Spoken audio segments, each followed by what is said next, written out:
Una sa lahat, bahay, sasakyan, pati pananim, nabalot ng abo mula sa Bulkang Mayon. Kanya-kanyang linis sa mga residente. Ang update sa sitwasyon ng mga Bicolano, abangan maya-maya lamang. Magandang gabi, Pilipinas. Sa Frontline tonight. Ilang taga-Minoria, pipigilan daw ng barangkada ang impeachment trial ni VP Sara ayon kay Senador Robin Padilla. Atin ito, koalisyon iwinagayway ang watawat ng Pilipinas sa Sandy Cay sa West Philippine Sea.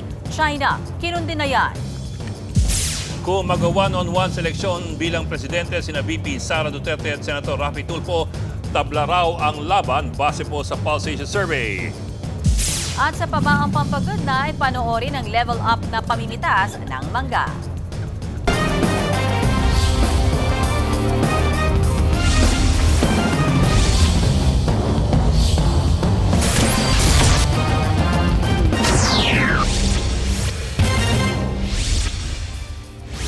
Unanimous ang boto ng House Justice Committee para iakyat sa plenaryo ang impeachment complaint laban kay VP Sara Duterte. Pero ngayon pa lang nagsabi na agad na bobotong no ang mga kongresistang kaalyado ng mga Duterte. Pati ang isang miyembro ng Liberal Party dumistansya rin. Nasa frontline. Ang balitang yan si Marian Enriquez.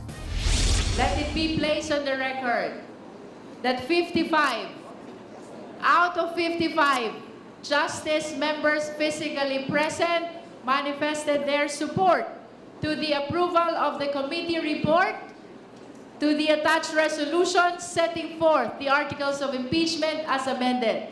The chair therefore declares the motion unanimously approved. Pabor at walang objection ang 55 miyembrong present sa House Justice Committee na bumoto sa committee report, resolution at articles of impeachment laban kay Vice President Sara Duterte. Ibig sabihin, nakitaan ng komite ng sapat na ebidensya na nag-commit nga si VP Sara sa grounds ng culpable violation of the Constitution, betrayal of public trust, bribery, graft and corruption at iba pang high crimes. Dahil yan sa umano'y unexplained wealth o di maipaliwanag na yaman, maling paggastos ng confidential funds, bribery o panunuhol, at pagbabanta sa buhay ni na Pangulong Bongbong Marcos, First Lady Liza Araneta Marcos at dating House Speaker Martin Romualdez. Matatandaang unanimous din ang boto ng 53 dumalong justice members nang ideklarang may probable cause o sapat na basehan ang impeachment complaints laban kay VP Sara noong nakaraang linggo. Kaya para kay Bicol Saro Party List Representative Terry Ridon, kung ngayon pa lang nakakuha na sa komite ng 55 boto, naniniwala siyang makakakuha ng sapat na bilang na higit 106 ang botong papabor na ma-impeach si VP Sara. Because the Vice President will be impeached. It is certain by next week we will get the votes to impeach the Vice President. Si ML Party List Representative Leila De Lima naman, naniniwalang kahit isa lang pong article ang ma-uphold nila at ma-convict si VP Sara, that should be enough to really convict her and then to remove her from office and to permanently disqualify her to hold further public office. pinasama rin ng kongresista sa ilalim ng article ng unexplained wealth ang bigong pag-divest ni VP Sara sa business interest sa isang kumpanya. Malinaw niya sa konstitusyon na kapag nahalal ay wala na dapat participation sa anumang negosyo. Sa May 11, nakatakdang isalang sa plenaryo ang impeachment at doon pagbobotohan. Pero ngayon pa lang, meron ng mga kongresistang tutol na umusad ang impeachment o di kaya'y ayaw makisali sa anilay pamumulitika. Obviously, no to impeachment ako. It's the same as the 2025 impeachment. There's nothing new. So if they plan on doing this every year, it's just going to be a waste of government resources. Hindi ako namamangka sa ilog ni Duterte o sa ilog ni Marcos dahil ang pupuntahan ng ilog ni Marcos at ni Duterte ay impyerno sa bansang Pilipinas. Wala pang bagong pahayag ang kampo ni VP Sara. Nagbabalita mula sa Frontline, Marian Enriquez, News 5. Sakali namang umakyat sa Senado ang impeachment complaint laban kay VP Sara, posibleng kontrahin ang ilang kaalyado ng mga Duterte na mag-convene ang Senado bilang impeachment court. Sa kabila niyan, giniit ni Senator Robin Padilla na magiging patas sila. Narito ang aking report. Sakaling mapaaga ang botohan sa Kamara at kung ma-impeach nga si Vice President Sara Duterte, handa raw ang Senado na tanggapin ang articles of impeachment kahit anong oras. We've been doing our best to be ready, whether they vote early, they vote later, they reject it or they approve it. The Senate will do its job. Pero paglilinaw ng leader ng Senado, isa lang ang kaya nilang agad-agad na gawin oras na matransmit ang articles of impeachment. Yan ay ang pagkukonvene bilang impeachment court. Yun nga lang, hindi raw agad mauumpisahan ang paglilitis. Ayon kay Senate President Soto, sakaling matuloy ang impeachment trial ay posible itong masimulan sa huling linggo ng Hunyo. May mga preparasyon pa kasing gagawin at bukod sa mga summons na ipapadala sa prosecution at defense teams, may pre-trial pa ang mangyayari. Ang hindi pa masabi ni Soto ay kung gaano kahaba ang isasagawang pre-trial. Yan ay lalo't depende pa raw ito sa mga isusumiting ebidensya na magkabilang kampo. We will be sending the impeached official a copy of the articles of impeachment, and we will ask the prosecution their response, di ba? And then we go into pre-trial, and then the trial proper after everything is all set. Pero para sa miyembro ng minorya ng Senado na si Senator Robin Padilla, hindi mawawala ang posibilidad na kontrahin nila ang pag-convene ng impeachment court. Huwag kaming sabihan na kami ay bias. Trabaho po ng minority yon. Yan po ang sinasabi ng demokrasya. Basta minority yan ng papel. Si Senate President Soto naman, handa rin daw sakaling may kumontra sa pag-convene ng impeachment court. Based on the Constitution, automatic yun. Kahit na anong sabihin ng iba, ang importante ron na sinasabi ng Konstitusyon. Pero ayon naman sa ilang taga-minorya, wala namang napag-usapan o planong kontrahin ang pag-convene ng impeachment court. Walang ganon. So if umakyat, sir, if umakyat yung articles of impeachment, walang problema sa inyo if mag-convene ang impeachment court po? We have to follow the Constitution. We have to follow. Palagay ko, 106 votes, madaling makuha. Kung anong strategy, anong gagawin. At yun nga, kailangan makumpleto yung dokumento kasi yung linalabas, hindi makumpleto. So kung magpo-full-blown trial dito sa Senado, kailangan kaming maganda. Wala ring magawa ang mga taga-minorya kundi malungkot sa impeachment ng bise. Pero pangako nila, magiging patas pa rin sila sa paglilitis. Ang dami natin sanang dapat pag-usapan. Ito ba, pangalawa na naman? Iba yung political.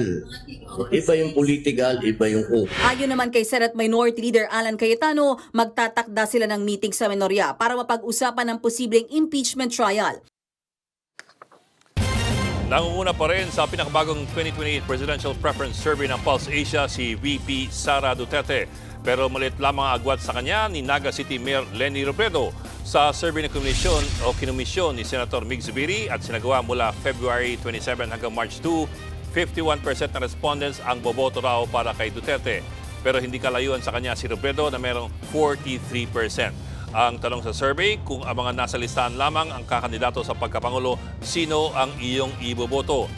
Sa isa pang bersyon ng survey ng Pulse Asia, si Senator Rapi Tulfo naman ang kamatchup ni VP Sara at dito tabla sila sa 46%. Wala pang tugon sa nasabing survey ang mga nabanggit. Kinukumbinsi ni Caloocan Congressman Egay Erice si dating Senador Marrojas na tumakbo bilang Pangulo sa 2028. Ayon sa kongresista, siya lang daw ang isa pang nakikita niyang kwalipikado sa naturang posisyon. Lalo't sa ngayon ay ayaw pa raw ni Mayor Leni Robredo na tumakbo. Pero sakaling si Robredo ang mapipisil ng kanilang partido ay susuportahan niya ito. Dati nang tumakbo si Rojas sa 2016 presidential race pero natalo kay dating Pangulong Rodrigo Duterte. Kung nagtuloy-tuloy nga yung administration ni Pinoy, palagay ko maunlad na ang Pilipinas. After 9 years of the Marcos and the Duterte administration, we're at the bottom. Nabalot ng abo ang mga bahay at sasakyan sa Albay. Pati ang kabuhay ng mga magsasaka ay tila na abo rin. Nasayang lamang ang mga pananim at may mga namatay pang baka at kalabaw. Nasa frontline balitang yan si Mon Gualvez. Pinasok ng News 5 ang barangay Tumpa sa Kamalig, Albay. Isa ito sa mga lugar na pinakamalapit sa 6-kilometer permanent danger zone ng Bulkang Mayon. Pero habang binabagtas namin ng daan, maya't mayaring nagsi-zero visibility. Bawat bahay, balot pa rin ng makapal na abo. May ilan nga kaming naabutan na nililinis ng tubig ang kanilang bubong, pero muli ring nadudumihan kapag may dumaraang sasakyan. Bukod sa mga establishmento, pinaka-apektado rin ang mga pananim. Sa drone video ng News 5, halos namuti na ang tanimang ito ng mga pechay. Pati ang mga palay na aanihin na sana sa katapusan, napuno na rin ng mga dumikit na abo. Ang magsasakang si Arnel, naabutan pa naming pinipita sa mga tanim na okra. Pero hindi para ibenta, kundi para gawin na lang daw pataba. Hindi naman bibilin yan. Bakit? Abo na sir. Walang Hindi na maagapan? Hindi na. Pag ganyan, wala na yan. Tuyo na yan. Bago lang asphalt sana kunin ko yan. O kaso? Gana, hapon na eh. Halos lahat ng ibang pananim sa lugar, ganito rin ang sinapit. Kaya ang mga magsasaka, hindi malaman kung paano pa makakabawi. Pagkakataon na sana para kumita eh. Yung dapat sana is nasa 20k kada isang harvest is nawala na. Sa tansya ng Barangay Tumpa, aabot sa 100 magsasaka ang apektado sa naranasang ashfall mula sa Bulkang Mayon. Sa unang tingin, hindi mo na makita yung mga tanim na okra dito sa lugar. Paano ba naman? Nabalot na kasi ito ng makapal na abo. Kuha tayo ng ilan ha. Pitas tayo. Dito, malalaki na sana yung mga okra, pero talaga nanikit na yung mga abo.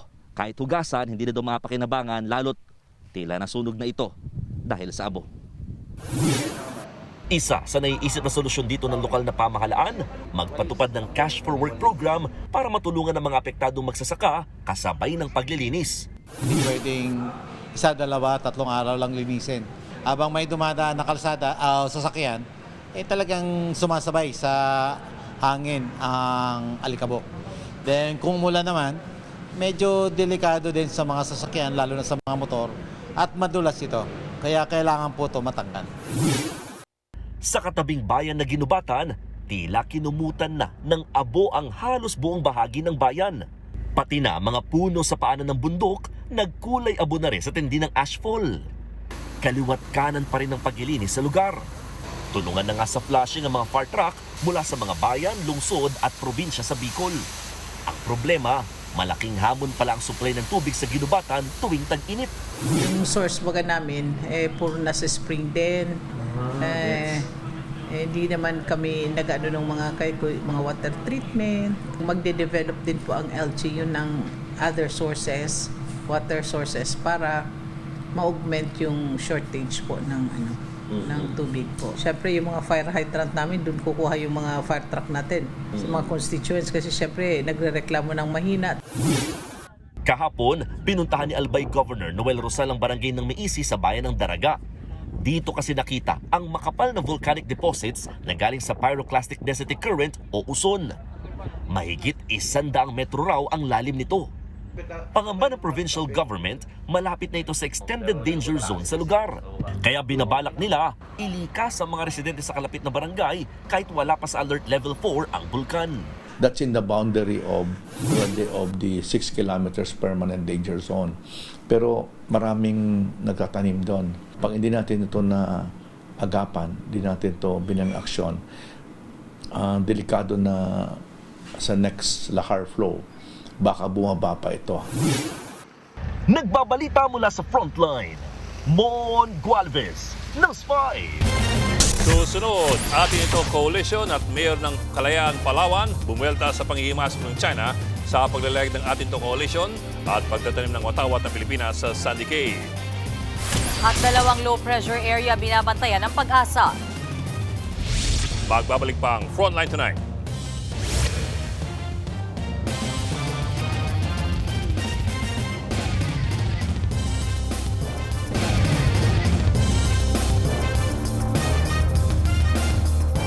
Mga kapatid, Ed Lingaw po, maging maalam at may pakialam sa mga napapanahong balita sa ating bansa. Para sa mas malilimang pagtalakay at paghimay sa mga issue at headlines, mag-follow at mag-subscribe sa social media pages ng News 5.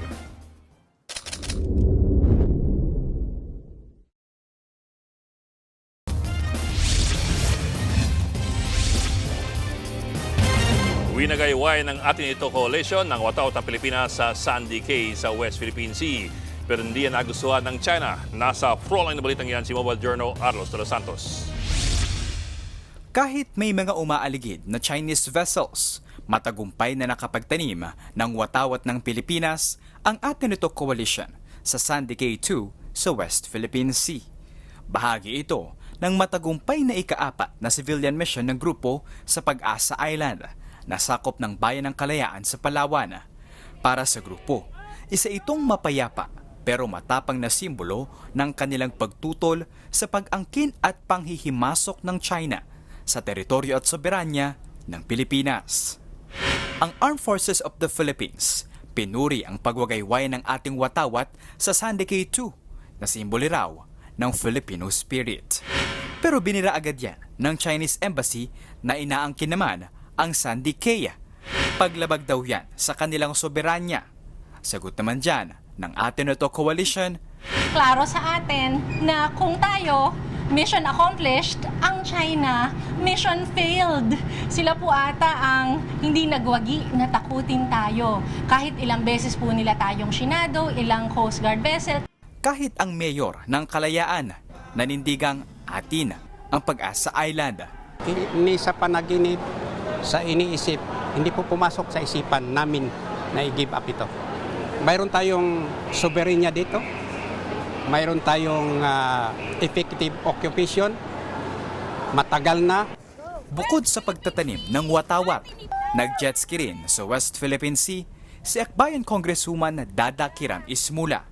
Sabi ng mambabatas, taga Mindanao ang unang nangako ng jet ski ride sa bahaging ito ng ating dagat. Kaya taga Mindanao rin daw ang tutupad. Naging malapiesta ang kasiyahan sa isla kasama ang mga residente ng Pag-asa. Sila ang tumanggap ng donasyong bigas, hygiene kits, school supplies at gasolina mula sa atin ito coalition. Pasado 5:30 ng hapon kahapon nang formal na namaalam ang grupo sa mga kapatid natin sa Pag-asa Island para bumalik ng Maynila.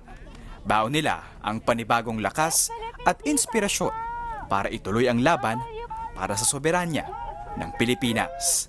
Nagbabalita mula sa frontline, Mobile Journal Arles de los Santos, News 5.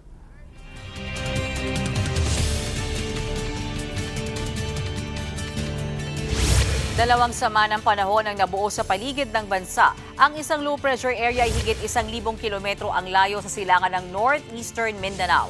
Nasa malayong silangan nito ang isa pang LPA na posibleng maging bagyo. Ayon sa Metro Weather, bukas ay nasa Philippine Area of Responsibility na ang mas malapit na LPA. Sa Huwebes yan magpapaulan sa Mindanao at Visayas. Sa Sabado naman, posibleng pumasok ng parang mas malayong LPA na posibleng maging bagyong Kaloy. Babantayan natin ang kilos ng mga yan. Samantala, 20 lugar ang nakaranas ng mapanganib na heat index sa maghapon. 44 degrees Celsius ang pinakamataas na naitala sa Dagupan City at Virac. Magpapatuloy ang ganyang kadelikadong heat index bukas, kaya ingat po mga kapatid.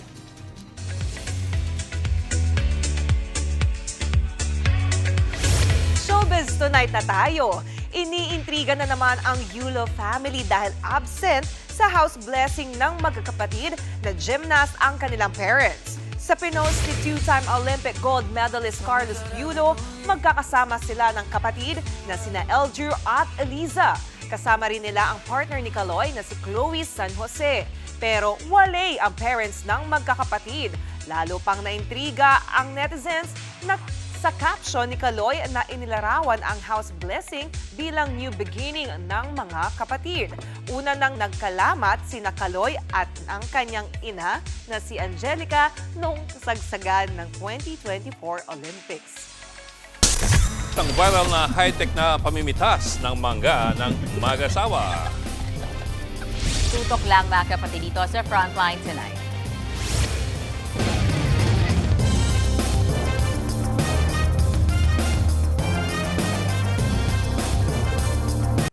Mga kapatid, Mean Los Baños po, huwag magpahuli sa mga balita at impormasyong dapat ninyong malaman.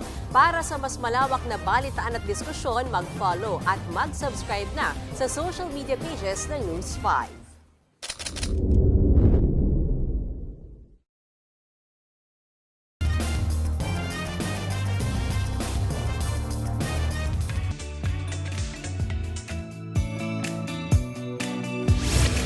At para man sa ating pabaong pampag-good night, kung abilidad ng pag-uusapan, panlaban ng mag-asawa mula po sa Lipa City sa Batangas. Aba, high-tech. Ang pamimitas sila ng mga mangga.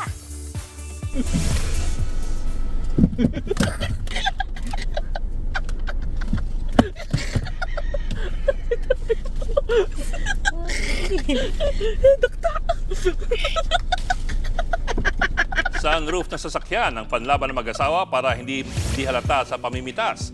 Ang kwento ng uploader, bigla silang nangasim sa mangga habang nakapark sa ilalim ng puno nito. Idea raw yan ng kanyang misis. Nasa 7 piraso din daw ang napitas nila.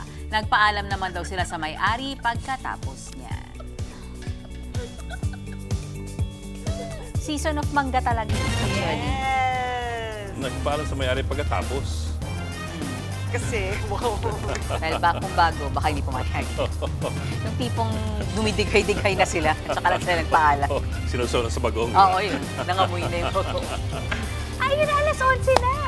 Tapos, paano kung na-tsempuan na may bahay ng langgam? Oh my God. Ang Mga mga laging may ano antik. yan. Oh! Masakit mga gat. Ang Panic antik. time. Teka, overtime na ikaw talaga, Johnny. Oo nga eh. Dulo mo talaga. Sayang. May sasabihin pa naman ako. Pero hindi na. Sige. Sakto naman. Sama na tingin ni Martina sa atin. Ayoko na nga siyang tignan. Ayoko na nga siyang tignan eh. Ayan na, yan. Goodbye na. Yan po, 30 minutong pag-imay sa malagang headlines. Balitan at diskusyon para sa paghubog ng matalinong opinyon. Kami niyong kapatid sa Baltan sa Public Service. Ako po si Mayan Los Baños Oroseo. Ako lang po si Edlingaw. Walang iwanan. Front Line Today.